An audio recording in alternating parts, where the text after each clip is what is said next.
Hello friends, आज हम इस वीडियो में ये सीखेंगे कि आप कैसे किसी पर्टिकुलर बैंक के खिलाफ रिजर्व बैंक ऑफ इंडिया के लोकपाल या फिर जिसको ओम्बड्समैन भी कहा जाता है उसके पास अपनी शिकायत भेज सकते हैं। तो फ्रेंड्स, इस वीडियो में आगे बढ़ने से पहले मैं एक चीज़ आपको बहुत ही ज़रूरी ये बताना चाहूँगा कि जिस बैंक का नाम आप इस वीडियो के टाइटल में देख रहे हैं उससे रिलेटेड मैंने पूरी जानकारी इस वीडियो के डिस्क्रिप्शन पे दी हुई है, तो आप इस वीडियो के डिस्क्रिप्शन को ज़रूर पढ़िए। तो फ्रेंड्स देखिए, बैंकिंग ओम्बुड्समैन के पास आप अपनी शिकायत भेजें तो उससे पहले बैंकिंग ओम्बुड्समैन क्या बोलता है ये मैं आपको पढ़ के सुनाना चाहूँगा।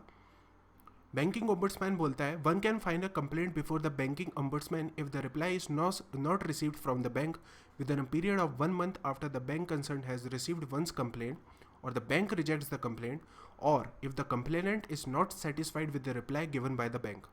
तो फ्रेंड्स, ये लोकपाल की ऑफिशियल वेबसाइट में ये लिखा है और इसका मतलब मैं आपको हिंदी में बताना चाहूँगा कि जब आप पहली बार अपनी शिकायत अपने बैंक के पास देते हैं और अगर आपकी शिकायत को बैंक रिजेक्ट कर देता है बिना उस पर कोई काम किए, तो आप बैंकिंग ओम्बड्समैन को कांटेक्ट कर सकते हैं।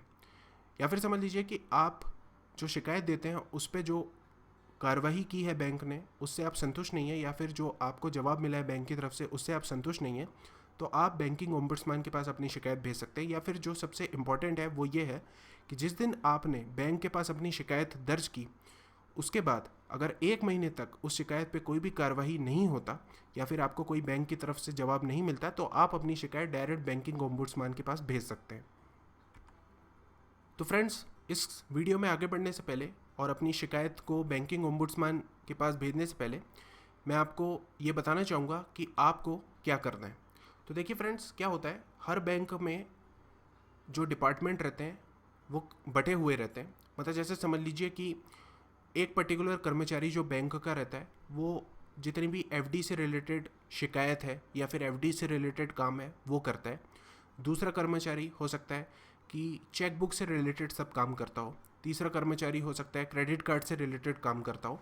तो जो भी आपकी परेशानी है, आप सबसे पहले उस कर्मचारी के पास जाइए और उससे बोलिए कि ये मेरी प्रॉब्लम है, आप इसको ठीक कीजिए। तो फ्रेंड्स, हो सकता है कि जो सामने वाला कर्मचारी है आपसे 1-2 दिन का समय ले। तो देखिए फ्रेंड्स, मैंने तो ज़्यादातर केसेस में ये देखा है कि उन लोग कुछ ही घंटों में आपका काम कर देते हैं, पर कई बार कुछ ऐसे केसेस रहते हैं जिसमें 1-2 दिन का समय लग सकता है। तो मैं यही बोलूँगा फ्रेंड्स, आप उस कर्मचारी को 1-2 दिन का समय दीजिए और समझ लीजिए कि आप 1-2 दिन बाद जाते हैं और आपकी शिकायत वैसी की वैसी रहती है, मतलब कोई काम ही नहीं हुआ रहता। तो अब आपको उस कर्मचारी से बहस करने की या उससे बात करने की ज़रूरत नहीं है। अब आप सीधे उस बैंक के यानी कि आपके बैंक के ब्रांच मैनेजर के पास चले जाइए। तो फ्रेंड्स, मैं आपको ये बताना चाहूँगा कि बैंक के ब्रांच मैनेजर से मिलने पे कोई रोक टोक नहीं है। आप अपने बैंक के ब्रांच मैनेजर से डायरेक्ट मिल सकते हैं, अपनी शिकायत उसको दे सकते हैं। तो ऐसा कोई भी रूल नहीं है कि आप बैंक के ब्रांच मैनेजर से नहीं मिल सकते। तो फ्रेंड्स, जब आप बैंक के ब्रांच मैनेजर से मिलने जा रहे हैं तो आप एक आवेदन अपने साथ जरूर लेके जाइए, हिंदी, इंग्लिश या फिर रीजनल लैंग्वेज जो भी है आपकी उसमें। और इस आवेदन की एक फ़ोटोकॉपी भी जरूर करवा लीजिए। अब आपकी जो भी प्रॉब्लम है आप ब्रांच मैनेजर को बताइए, साथ साथ में अपना आवेदन भी ब्रांच मैनेजर को दीजिए। अब फ्रेंड्स, आपने जो आवेदन की फ़ोटोकॉपी कराई हुई है उस पर उस ब्रांच मैनेजर से इस टाइप का सील और सिग्नेचर ले लीजिए, ये बहुत ज़रूरी है। तो आपके आवेदन में जो सील और सिग्नेचर मिल गया, ये आपकी रिसीविंग कॉपी हो गई। कुछ बैंक ऐसे हैं जो हाईटेक टेक्नोलॉजी का यूज़ करते हैं और आपकी शिकायत कंप्यूटर पे दर्ज करते हैं। तो फ्रेंड्स, ऐसे बैंक ज़्यादातर आपकी शिकायत जो कंप्यूटर पे दर्ज करते हैं तो कंप्यूटर ही आपकी कंप्लेंट का एक रेफरेंस नंबर जनरेट करके देता है और ये जो रेफरेंस नंबर है आपको इस टाइप का कुछ कागज़ में लिख के दे दिया जाता है और बैंक की इस टाइप की सील लगा के दे दी जाती है जिसमें डेट लिखा रहता है और बैंक का जो शहर है उसका नाम लिखा रहता है। तो ये आपकी रिसीविंग कॉपी हो गई। तो फ्रेंड्स, एक बार जब आपको रिसीविंग कॉपी मिल गई तो ब्रांच मैनेजर से आप पूछिए कि इसमें कितना दिन लगेगा। तो हो सकता है ब्रांच मैनेजर बोले कि 3 से 4 दिन का समय लग सकता है या 2 दिन लग सकता है, जो भी है आप उतना समय ब्रांच मैनेजर को दीजिए और ज़्यादातर केसेस में ब्रांच मैनेजर आपकी जो शिकायत है वो पूरी तरीके से दूर कर देते हैं। पर फ्रेंड्स, जैसे समझ लीजिए कि आपने जितना टाइम दिया ब्रांच मैनेजर को या ब्रांच मैनेजर ने जितना टाइम मांगा था उसके बाद भी आपसे मतलब कोई भी आपको कोई सॉल्यूशन नहीं मिला, आपकी शिकायत वहीं की वहीं है, तो अब आपको आपके बैंक के चक्कर काटने की बिल्कुल भी ज़रूरत नहीं है। ना ही आपको ब्रांच मैनेजर से बात करने की ज़रूरत है, ना ही आपको किसी कर्मचारी से बात करने की ज़रूरत है। अब हम डायरेक्ट दूसरे स्टेप की तरफ जाएंगे। वो ये है कि अब आप अपने शहर के या फिर अपने स्टेट के नोडल ऑफिसर को डायरेक्ट कांटेक्ट कीजिए। तो फ्रेंड्स अपन को जैसे मैं आप स्क्रीन पे देख पा रहे होंगे, ये स्टेट बैंक ऑफ इंडिया की नोडल ऑफिसर की लिस्ट है। तो इस टाइप की एक लिस्ट नोडल ऑफिसर की आपको अपने बैंक से रिलेटेड निकालनी है। जैसा कि मैंने इस वीडियो के में पहले ही बताया कि इस आपके जो बैंक है, यानी कि मतलब इस वीडियो में जो बैंक का नाम लिखा है टाइटल में, उससे रिलेटेड मैंने पूरी जानकारी इस वीडियो के डिस्क्रिप्शन पे दी है। तो आप इस वीडियो का डिस्क्रिप्शन ज़रूर पढ़िए, वहाँ पर आपको लिंक ज़रूर मिल जाएगी आपके बैंक के नोडल ऑफिसर की लिस्ट की, या फिर आपको कैसे आगे बढ़ना है उससे रिलेटेड पूरी जानकारी मिल जाएगी। तो आप इस वीडियो का डिस्क्रिप्शन ज़रूर पढ़िए। फ्रेंड्स, नोडल ऑफिसर की जो लिस्ट है वो निकालना बहुत ही आसान है। मैं आपको बताना चाहूँगा कैसे निकाला जाता है। जैसे समझ लीजिए आपका बैंक है पंजाब नेशनल बैंक, तो आप यहाँ पर लिखिए Punjab national bank nodal officer. ये देखिए गूगल पे आप सर्च कीजिए। एक बार जब आप Punjab national bank nodal officer search करेंगे गूगल पे, तो पहले या दूसरे नंबर के रिजल्ट पे आपको आपके बैंक के नोडल ऑफिसर की लिस्ट मिल जानी चाहिए। तो देखिए यहाँ पर जो पहली लिंक है मैं इस पर क्लिक करता हूँ। ये जो अगला पेज खुलेगा उसमें देखिए आपको क्या इन्फॉर्मेशन मिलती है। तो देखिए फ्रेंड्स, यहाँ पर इनका जो ग्रीवांस रिड्रेसल मैकेनिज्म है उसमें लिखा हुआ है customer are requested to approach the branch manager in case of any grievances, if not satisfied they may escalate the issue to. तो देखिए यहाँ पर भी लिखा हुआ है कि डायरेक्ट कस्टमर अपने प्रॉब्लम से रिलेटेड बैंक के ब्रांच मैनेजर से मिल सकता है बिना कोई रोक टोक के, और उसके बाद भी अगर उसकी प्रॉब्लम सॉल्व नहीं होती तो अब वो ब्रांच मैनेजर के ऊपर जो ऑफिसर्स है उनके पास अपनी शिकायत भेज सकता है। तो देखिए फ्रेंड्स, लेवल 1 है जो सर्कल हेड है, यहाँ पर चीफ होस्ट लिस्ट है। मैं आपको पंजाब नेशनल बैंक की दिखा रहा हूँ। आपके भी बैंक का या फिर इस वीडियो के टाइटल में जिस बैंक का नाम लिखा हुआ है उससे रिलेटेड सब इन्फॉर्मेशन इस डिस्क्रिप्शन पे आप ज़रूर पढ़िए उसको। तो देखिए इस टाइप की लिस्ट है चीफ होस्ट ऑफिसर्स की। उसके बाद देखिए यहाँ पर एक सर्कल हेड लिस्ट है, तो आप अपना जो शिकायत है डायरेक्ट सर्कल हेड को कर सकते हैं। ये देखिए इनका यहाँ पर ईमेल एड्रेस दिया हुआ है, कॉन्टैक्ट नंबर दिया है, सर्कल हेड का नाम दिया है, यहाँ शहर दिया है। तो देखिए फ्रेंड्स, जिस भी आप शहर के हैं या फिर जिस भी आप संभाग के हैं उसी के सर्कल हेड को आप कांटेक्ट कीजिएगा। जैसे फॉर एग्जांपल समझ लीजिए कि आप अमृतसर में रह रहे हैं और आप आगरा के कर रहे हैं, तो उसमें तो काम नहीं होगा। अमृतसर का बैंक में है या फिर अमृतसर जो इनका मतलब सर्कल है उसमें जितने भी और भी जगह आती हैं उस जगह के हैं आप, तो आप अमृतसर के सर्कल हेड को कांटेक्ट कीजिए, या फिर आप डायरेक्ट अपने बैंक से पूछिए या फिर उनके कस्टमर केयर में पूछिए कि आपका ये जो पर्टिकुलर बैंक है वो कौन से सर्कल के अंडर में आता है। तो जो भी आपका सर्कल है उसके आप हेड को कांटेक्ट कीजिए और इन लोग आपकी पूरी शिकायत दूर करने की कोशिश करेंगे। इनकेस जैसे समझ लीजिए सर्कल हेड भी आपकी शिकायत नहीं दूर कर पाता, तो उस केस में आपको जोनल मैनेजर को कांटेक्ट करना है। तो फ्रेंड्स, ये देखिए जोनल मैनेजर की भी लिस्ट है यहाँ पर। जोनल मैनेजर्स और बड़ा होता है सर्कल हेड से। तो देखिए जो भी आपका है मतलब ऑफिस, जोनल ऑफिस आपके बैंक का या आपका बैंक जिस भी जोन में आता है उससे रिलेटेड जो भी यहाँ पर शहर की लिस्ट दी हुई है आप उसको कांटेक्ट कीजिए। या तो आप ईमेल के थ्रू कर सकते हैं या फिर आप इनको फ़ोन कर सकते हैं। मैं तो ये बोलूँगा फ्रेंड्स कि आप ईमेल कीजिए, भले ही आप ये जोनल मैनेजर को कांटेक्ट कर रहे हो या फिर सर्कल ऑफिसर को कर रहे हो या फिर ये चीफ होस्ट को कर रहे हो, आप ईमेल कीजिए या फिर पत्र लिखिए। और पत्र या ईमेल जब आप करेंगे तो इसकी कॉपी आप ज़रूर लगाइए, जो रिसीविंग कॉपी आपको मिली है।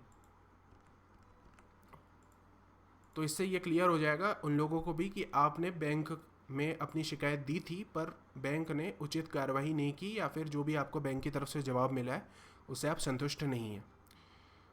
उसके बाद देखिए फ्रेंड्स, लेवल 3 है एक जनरल मैनेजर हेड ऑफिस। तो देखिए फ्रेंड्स, मैंने तो अभी तक ये एक्सपीरियंस किया कि ये सर्कल हेड, जोनल मैनेजर या फिर जिनको बोलते हैं नोडल ऑफिसर, इन लोग आपकी शिकायत का निपटारा कर ही देते हैं। पर जैसे समझ लीजिए इन लोग भी नहीं कर पाते, तो अब आप डायरेक्ट जनरल मैनेजर को मतलब कांटेक्ट कर सकते हैं। तो देखिए यहाँ पर एक ही जनरल मैनेजर है और ये ऑल ओवर इंडिया के जितने भी कंप्लेंट्स हैं उसको उनको हैंडल करेंगे। जैसे ये लिखा है प्रिंसिपल नोडल ऑफिसर, मतलब ये नोडल ऑफिसर के भी ऊपर है। और तो उनको आप ये ईमेल कर सकते हैं या फिर उनसे फ़ोन पे बात कर सकते हैं या फैक्स कर सकते हैं उनको, या फिर डायरेक्ट लेटर लिख सकते हैं।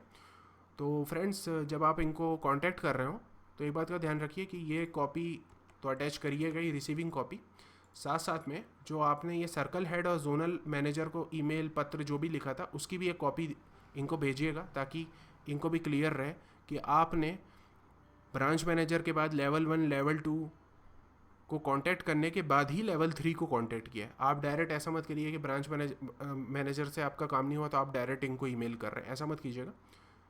लेवल 1 ऑफिसर को कीजिए, लेवल 2 ऑफिसर को करिए। इन तीनों में से कोई एक ऑफिसर तो आपकी कंप्लीट प्रॉब्लम को सॉल्व कर देगा, पर जैसे समझ लीजिए आपकी तब भी प्रॉब्लम सॉल्व नहीं होती है, तो अब अपन रिजर्व बैंक ऑफ इंडिया के ओम्बुड्समैन को अपनी कंप्लेंट भेज सकते हैं। तो देखिए friends, reserve bank of India के ओम्बुड्समैन या फिर लोकपाल को कंप्लेंट भेजना है तो आप RBI ओम्बुड्समैन सर्च कीजिए गूगल पे, और यहाँ पर ये जो पहला रिजल्ट है इसको खोलिए।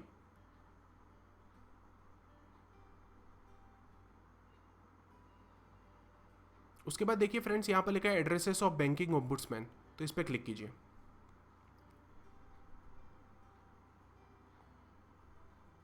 तो देखिए फ्रेंड्स, यहाँ पर जो बैंकिंग ओम्बुड्समैन है उनके जो सेंटर है वो कहाँ कहाँ के एरिया को हैंडल करते हैं वो मैं आपको दिखाना चाहूँगा। जैसे समझ लीजिए भोपाल का जो ओम्बुड्समैन ऑफिस है रिजर्व बैंक ऑफ इंडिया के, वो पूरे मध्य प्रदेश के जितने भी बैंक्स हैं उनकी कंप्लेंट हैंडल करेगा।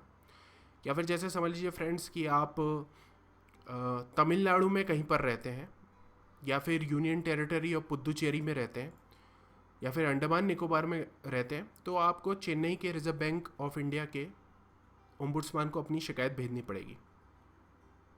या फिर फ्रेंड्स, जैसे समझ लीजिए कि आप वेस्ट बंगाल या सिक्किम के रहने वाले हैं, या फिर आपका बैंक वहाँ पे है, तो आपको reserve bank of India Kolkata को भेजना है अपनी शिकायत। फ्रेंड्स, आप बिल्कुल भी ऐसा मत करिएगा कि जैसे समझ लीजिए आपका बैंक वेस्ट बंगाल या सिक्किम के किसी शहर में है और आप अपनी शिकायत समझ लीजिए मुंबई के ओम्बुड्समैन को भेज रहे हैं। ऐसा करेंगे तो आपकी बहुत हाई चांसेस है शिकायत रिजेक्ट हो जाए। तो फ्रेंड्स, मैं आपको यही बोलूँगा कि आपकी जो भी प्रॉब्लम है, आप सबसे पहले तो ये देखिए कि आपका जो शहर है कौन से सेंटर के अंडर में आता है रिजर्व बैंक के, और उसके बाद ही अपनी शिकायत भेजिए। तो फ्रेंड्स देखिए, समझ लीजिए जैसा कि मैं मध्य प्रदेश में हूँ और मुझे समझ लीजिए जिस भी बैंक से प्रॉब्लम है, तो मैं reserve bank of India Bhopal को कांटेक्ट करूँगा, और इनको कांटेक्ट करने का सबसे अच्छा तरीका है ईमेल। तो आप उनको ईमेल करिए और ईमेल में अपनी पूरी परेशानी लिखिए, साथ साथ में ये रिसीविंग कॉपी लगाइए, और इन तीनों को जो आपने सर्कल हेड, जोनल मैनेजर या फिर नोडल ऑफिसर या फिर जनरल मैनेजर को जो भी अपना करस्पॉन्डेंस किया था, इसकी एक कॉपी लगाइए ज़रूर रिजर्व बैंक के पास और उनको भेज दीजिए। और फ्रेंड्स, यहाँ पर देखिए इनका टेलीफोन नंबर भी है, तो आप टेलीफोन नंबर पे चाहे तो इनसे बात कर सकते हैं। पर मैंने ज़्यादातर केसेस में यही देखा है कि जब आप टेलीफोन पे इनसे बात करते हैं तो लोग बोलते हैं कि आप अपनी शिकायत या तो ईमेल कर दीजिए या फैक्स कर दीजिए या फिर वाया स्पीड पोस्ट भेज दीजिए या फिर पोस्ट के थ्रू भेज दीजिए। तो मैंने तो सबसे अच्छा वे रिजर्व बैंक को कांटेक्ट करने का यही देखा है कि आप उनको ईमेल कर दीजिए, और ईमेल जब आप करते हैं और अगर आपकी शिकायत उन लोग एक्सेप्ट कर लेते हैं तो आपको कुछ समय बाद उनकी तरफ से एक यूनिक कंप्लेंट नंबर मिल जाता है, और इसका मतलब ये होता है कि उन लोगों ने आपकी शिकायत पे काम चालू कर दिया है। तो रिजर्व बैंक एक्चुअली आपके और बैंक के बीच में मीडिएटर का काम करेगा, और जो भी करस्पॉन्डेंस बैंक और आपके बीच में रहेगा उसकी एक कॉपी रिजर्व बैंक के पास भी जाएगी।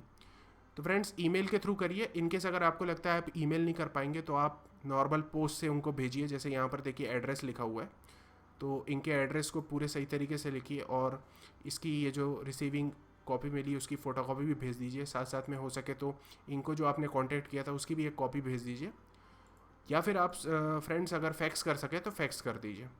तो फ्रेंड्स, मैंने तो ज़्यादातर यही देखा है, 99% चांसेस यही हैं कि एक बार आपकी रिजर्व बैंक ऑफ इंडिया के पास कंप्लेंट पहुंच गई तो 99% चांसेस है कि आपकी जो प्रॉब्लम है कम्प्लीटली दूर कर दी जाएगी। पर जैसे समझ लीजिए कि आप उसके बाद भी रिज़र्व बैंक ऑफ इंडिया के मीडिएटर के रूप में काम करने के बाद भी आप संतुष्ट नहीं हैं, तो फिर उस केस में फ्रेंड्स आपको फिर कोर्ट जाना पड़ेगा, मतलब लॉ का सहारा लेना पड़ेगा। तो फिर उसके बाद आप लॉयर वगैरह से बात कर सकते हैं। पर फ्रेंड्स, मैंने इसके पहले रिज़र्व बैंक ऑफ इंडिया के पास 2 या 3 बार कंप्लेंट खोला हूँ मैंने, और रिज़र्व बैंक ने मेरी पूरी मदद की है, ओम्बुड्समैन ने, और मेरी जो भी प्रॉब्लम थी कम्प्लीटली सॉल्व कर दी गई है। तो मैं आपको बता सकता हूँ 99% चांसेस यही हैं कि जो भी आपकी शिकायत है उसका जो भी सॉल्यूशन है रिज़र्व बैंक आपको जो भी उसके रूल्स हैं उसके हिसाब से निकाल के दे देगा, और आपकी जो भी शिकायत है कम्प्लीटली सॉल्व हो जाएगी। तो फ्रेंड्स, मैं आशा करता हूँ वीडियो आपको पसंद आया होगा। अगर हाँ तो सब्सक्राइब कीजिए। Thanks for watching.